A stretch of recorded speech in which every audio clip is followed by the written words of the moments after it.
जय हिमालय, जय भारत। संसार भर में हिमालयी लोग यूट्यूब चैनल देख रहे आप सभी का स्वागत है।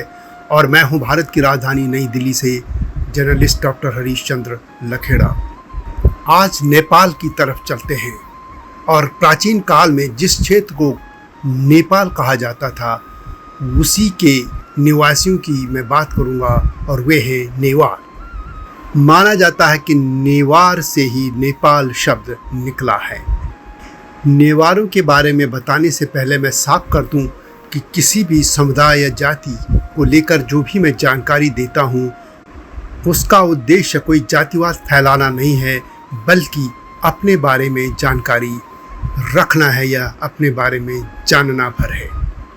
नेवारों के बारे में जब तक आगे बढ़ूं आपसे अनुरोध है कि इस चैनल को सब्सक्राइब अवश्य कर दीजिए, यानी हिमालयी लोग को। और मेरा एक और चैनल है, उसका नाम है सत्यमेव जयते, उसको भी देखिएगा, यह आपसे विनम्र अनुरोध है। तो बात करते हैं नेवारों की। नेवार कोई जाति नहीं बल्कि एक समाज है। जिस तरीके से भारत में गढ़वाली, कुमाऊनी, हिमाचली, पंजाबी आदि समाज है, उसी तरह से नेवार भी एक समाज है। एक भाषा को बोलने वाले लोग हैं जिसे नेपाल भाषा कहा जाता है। काठमांडू घाटी में सदियों पहले रहने वाले लोगों ने मिलकर जो समाज बनाया वही आज का नेवार समाज है। इनमें लगभग 80% हिंदू हैं और बाकी बौद्ध। नेवार समाज को लेकर कहा जाता है कि इनमें लगभग 70% आर्य नस्ल के हैं और बाकी 30% मंगोल नस्ल के लोग हैं। यह भी कहा जाता है कि सदियों पहले काठमांडू घाटी में आए विभिन्न समाजों के लोग भी नेवार समाज में समाहित हो गए थे। इनमें नेपाल के खस हों या मगर हों या किरात हों या भारत के मैदानी क्षेत्रों से गए लोग हों, ये सभी नेवार समाज में शामिल हो गए। और यही वजह है कई नेवारों के सरनेम भी उसी तरह से हैं जो कि अन्य समाजों में। नेवारों की उत्पत्ति को लेकर कई थ्योरियां हैं।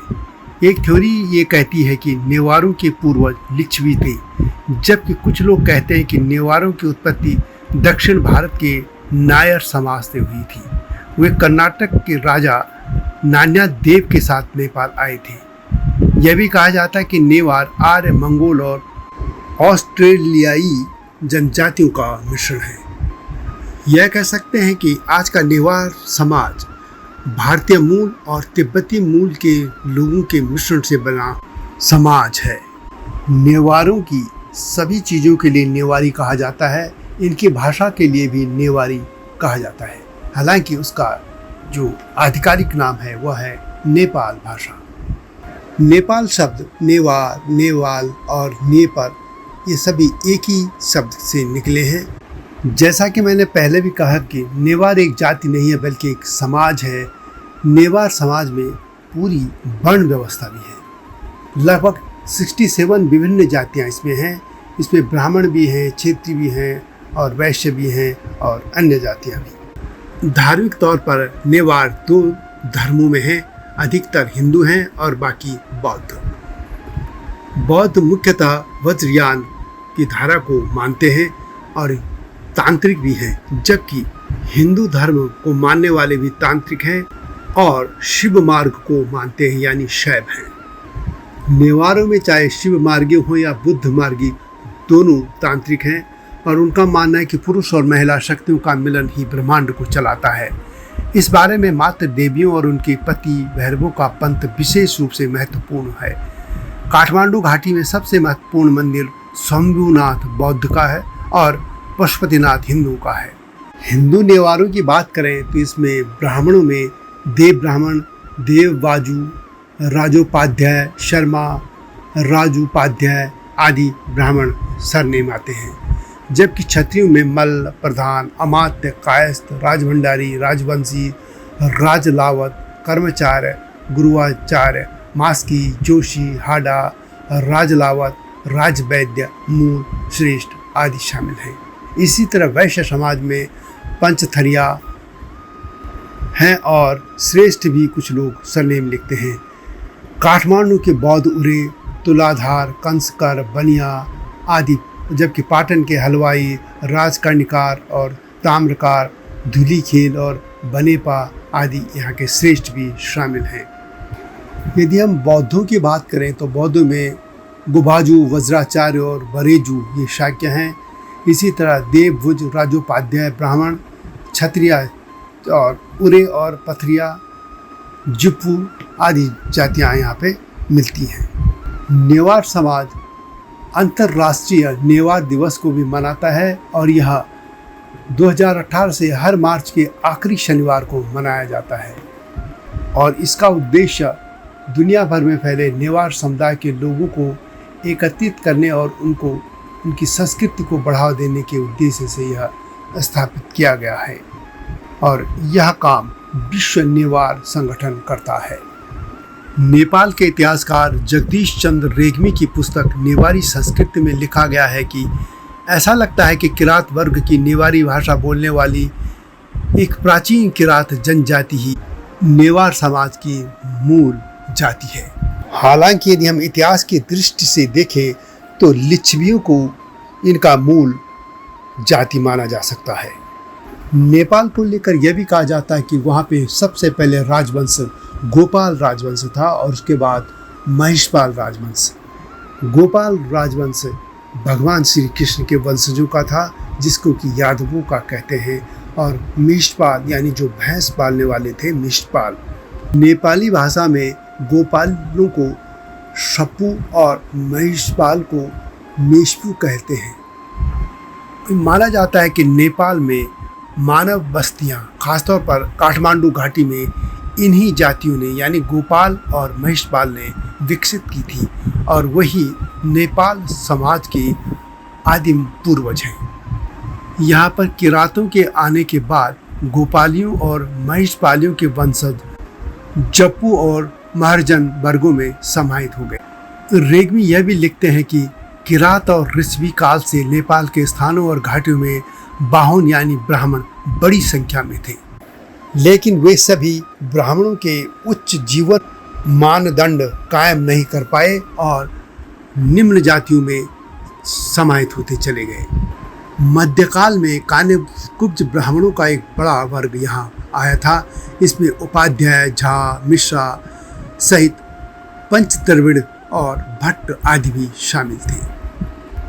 इन सभी ने बाद में नेवार की संस्कृति को अपना लिया था और यही फिर राजोपाध्याय, देवबाजू, देव ब्रह्मो आदि उपाधियों से नवाजे गए, यानी इन्होंने अपने पुराने सरनेम छोड़कर नए सरनेम ले लिए थे।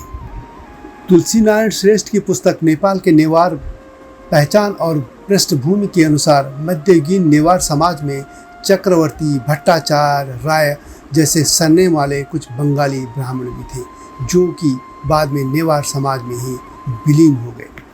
क्षत्रिय जातियों को लेकर रेग्मी लिखते हैं कि सूर्यवंशी लिच्छवी, देवा, मल्ल जैसे राजकुमार और कई राजपूत जातियां जैसे सोलंकी, राठौड़ आदि भी नेवार समाज का हिस्सा बन गए और उनके सरनेम श्रेष्ठ बन गए, यानी श्रेष्ठ सरनेम वे इस्तेमाल करने लग गए थे। श्रेष्ठ के जो अन्य उपनाम मिलते हैं उनमें अमात्य, प्रधान, मस्के, भंडिल, जोशी, अचबू आदि शामिल हैं। नेपाल के एकीकरण से पहले काठमांडू घाटी को ही नेपाल कहा जाता था। माना जाता है कि 250 ईसा पूर्व तक इस क्षेत्र में मौर्य साम्राज्य का प्रभाव रहा। इसके बाद ईसा की 4वीं शताब्दी में यह क्षेत्र गुप्त वंश के अधीन रहा। इस क्षेत्र में 5वीं शताब्दी के उत्तरार्ध में आकर वैशाली के लिच्छवियों ने राज्य की स्थापना की। 8वीं शताब्दी के उत्तरार्ध में लिच्छव वंश का अस्त हो गया और सन 879 से नेवार युग का उदय हो गया।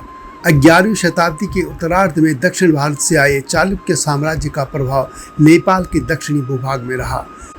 13वीं शताब्दी में यहाँ मल्ल राजवंश का उदय हुआ। मल्ल शब्द संस्कृत से निकला है। इन राजाओं ने 200 वर्ष तक शासन किया। ये मल्ल डोटी राज्य के खसमल राजाओं से अलग थे। बाद में काठमांडू घाटी में नेवारों के 3 राज्य बने, कांतिपुर, ललितपुर और भक्तपुर।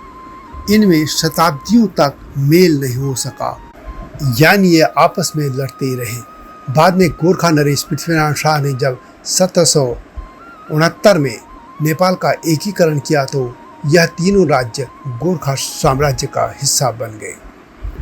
यह कह सकते हैं कि नेवार समाज में जातीय, नस्लीय और धार्मिक विविधता भरी पड़ी है। वे लिच्छवी, कौशल, मल्ल जैसे इंडो आर्यन जनजातियों संबंधित भारतीय महाजनपद यानी बज्र, कौशल और मल्ल के लिच्छवियों के साथ ही या अलग अलग समय पर पहुंचे लोग नेवार समाज में समाहित होते रहे। इनमें कान्यकुब्ज, बंगाली, राजस्थानी, असमिया, मैथिली भी शामिल हैं। इसके अलावा जो तिब्बत की तरफ से या असम की तरफ से जो मंगोल लोग आए थे वे भी नेवार समाज का हिस्सा बनते चले गए। इस तरह आर्य और मंगोलों के मिलने से जो एक नया समाज बना वह नेवार था। और जो लोग भारत की तरफ गए थे उन्होंने वैदिक सनातन संस्कृति को बनाए रखा और ये सभी अंततः अपनी भाषा और रीति रिवाजों को अपनाकर स्थानीय आबादी में विलय होते चले गए। इस तरह इन सभी ने नेवार सभ्यता को जन्म दिया। अधिकतर नेवारी हिंदू हैं और कुछ बौद्ध भी, और ये भी कह सकते हैं कि यहाँ हिंदू और बौद्ध एक दूसरे के साथ मिलकर नेवार समाज का हिस्सा हैं। तो यह थी नेपाल के नेवार समाज की गाथा। वीडियो कैसे लगी कमेंट में अवश्य लिखें। अभी नेवार समाज की कुछ विशेषताएं हैं जिन्हें पूरे विश्व को ग्रहण करना चाहिए, इस पर अगली वीडियो लाऊंगा। लेकिन जब तक मैं नई वीडियो को लेकर आऊँ तब तक आपसे अनुरोध है कि इस चैनल को सब्सक्राइब अवश्य कर दीजिएगा। आऊँगा जल्दी ही नई वीडियो के साथ, तब तक जय हिमालय, जय भारत। हिमालय पे पेड़ हो तो गीत गाएंगी नदियाँ, गीत गाएंगी नदियाँ। पेड़ों पे चिड़िया है तो गीत गाएंगी नदियाँ, पेड़ों पे चिड़िया है तो गीत गाएंगी नदियाँ। माँ की लोरी जैसे होते हैं नदियों के गीत।